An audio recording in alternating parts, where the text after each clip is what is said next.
بشه. شما مدت هاست که میگن جنگ راه حل نمیدن، ولی صلح هم که شما در پیش گفتن استاد کار را از پیش نبرده. ما نظر ما یک البته در رابطه با جنگ، خب ما باور ما نیست که در افغانستان جنگ حل کننده نیست و شاهدی واضح این مثلا 26 ماه گذشته است. در 26 ماه گذشته شاید 30 تا جنگ در سراسر افغانستان با وقوع پیوسته و جنگ‌های خونین بود. برطرف قضیه هم که جنگ آغاز کرده و عنوان این انگیزه آغاز کرده که ما با جنگ حل میکنیم، ولی عملا 30 تا جنگ در افغانستان اثبات کرده که نمیشه حل کرد. این یک مسئله که در اینجا ما دلیل داریم و مکررن اعلان کردیم و گفتیم که با جنگ نمیشه حل کرد. وقتی که با جنگ نمیشه حل کرد، مسئله صلح طرفه نیست. مسئله صلح یک طرفه نیست که ایره بیاره در اینجا صلح یک طرفه کسی تحقق بده. در اینجاست که ما میگیم حمایت مردم تعیین کننده است. بله اینجا دو طرف جنگ میکنه، از نگاه نظامی معادله هم به هم زده نتانستن هیچ کدام و رای صلح هم مطرح است. یک طرف صلح قبول نمیکنه، صلح عادلانه. اینجا مردم است، دنبال این مردم به جامعه بین المللی است و کشورهای همسایه است که بیاید بررسی بکنه صلح عادلانه را در افغانستان بقبولند و این نقش عمده را مردم خود افغانستان دارد.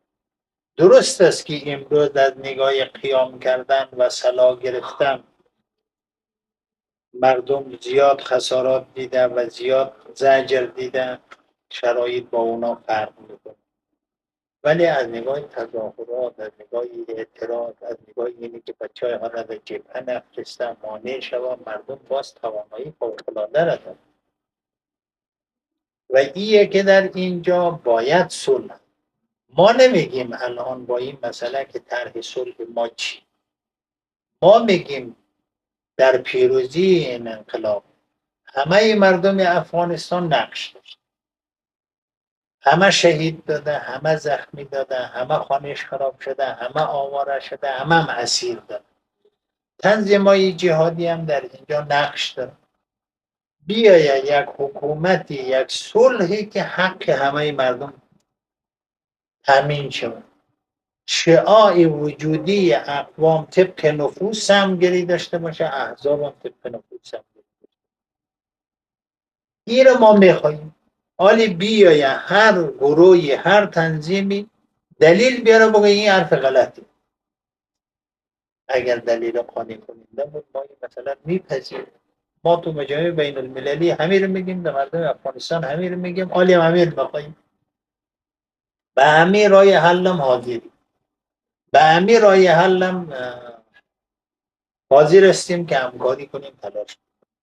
طرف در اینجا این مسئله رو نمیپذیره، تمام اموال بیت المال در جنگ مصرف میکنه، این حسابی توافقنامه رهبرای امضا میکنه و در پایش عمل نمیکنه